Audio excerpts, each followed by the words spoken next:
நமஸ்தே. பெரியவாசன். இன்றைக்கி ஸ்லோகம் 41லேருந்து 45 ரிவிஷன் பண்ண போகிறோம்.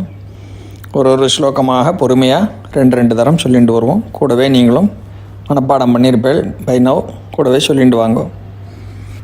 தவாதாரே மூலே சஹ சமயயா லாஸ்ய பரயா நவாத்மானம் மன்யே நவரசமஹாதாண்டவநடம் உபாभ्यामेताभ्याम् उदयविधिमुद्दिश्य दयया सनाथाभ्याम् जज्ञे जनकजननीमज्जगदिदम् तवाधारे मूले सह समयया लास्य परया नवात्मानं मन्ये नवरसमहाताण्डवनटम् उभाभ्यामेताभ्याम् उदयविधिमुद्दिश्य दयया सनाथाभ्याम् जज्ञे जनकजननीमज्जगदिदम् गतैर्माणिक्यत्वम् गगनमणिभिः सान्द्रघटितम् किरीटं ते हैमम् हिमगिरिसुते कीर्तयति यः सनीडे यच्छाया क्षुरणशबलं चन्द्रशकलम् धनुःशौरासीरम्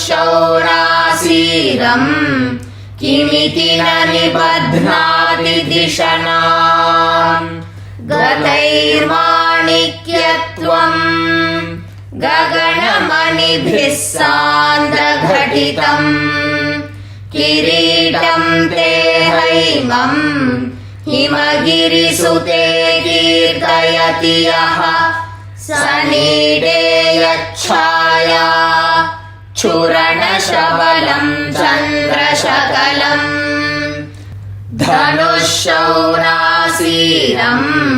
किमिति न निबध्नाति दिशनाम् धुनोतु ध्वान्तम् नः तुलितदलितेन्दीवरवनम् घनस्निग्धश्लक्ष्णम् चिकुरनिकुरुम्बम् तव शिवे यदीयं सौरभ्यम् सहजमुपलब्धुं सुमनसः वसन्त्यस्मिन् मन्ये बलमथनवाटी विटपिनाम् धुनोतु ध्वान्तं नः तुलितदलितेन्दीवरवनम् घनस्निग्धश्लक्ष्णम् चिकुरनिकुरुम्बम् तव शिवे यदीयं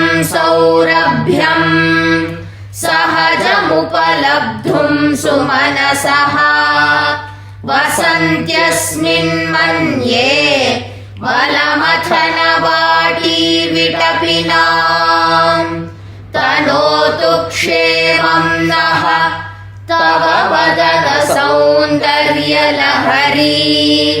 परिवाहस्रोतः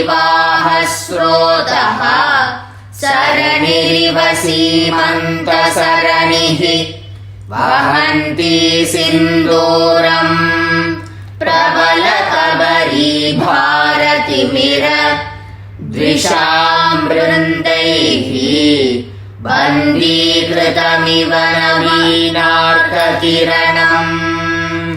तनोतु क्षेमं नः तव वदन सौन्दर्यलहरी परिवाहस्रोतः सरणिरिव सीमन्तसरणिः वहन्ती सिन्दूरम् प्रबलकबरी भारतिमिर द्विषां वृन्दैः बन्दीकृतमिव नवीनार्ककिरणम् अरालैः स्वाभाव्यात् अलिकलभसश्रीभिरलकैः परीतं ते वक्त्रम् परिहसति पङ्केरुहरुचिम् दरस्मेरे यस्मिन्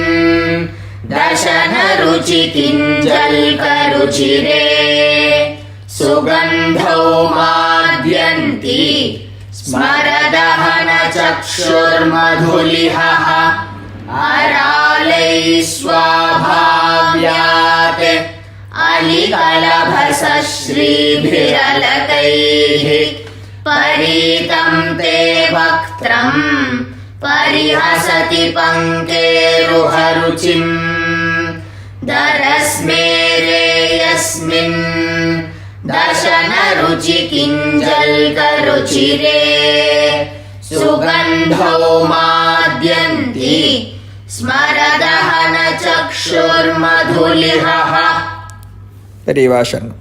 ராம் ராம்.